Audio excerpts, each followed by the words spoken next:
கழிக்கும்படி கண்டு கொண்டேன்.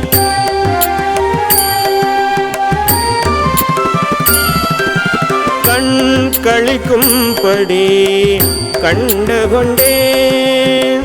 கடம்பாடவியில் பண்களிக்கும் குரல் வீணையும் கையும் பயோதரமும் மண்களிக்கும் பச்சை வண்ணமுமாகி மண்களிக்கும் பச்சை வண்ணமுமாகி மதங்கர் குல பெண்களில் தோன்றிய எம்பெருமாட்டிதன் பேரழகே எம்பெருமாட்டிதன் பேரழகே.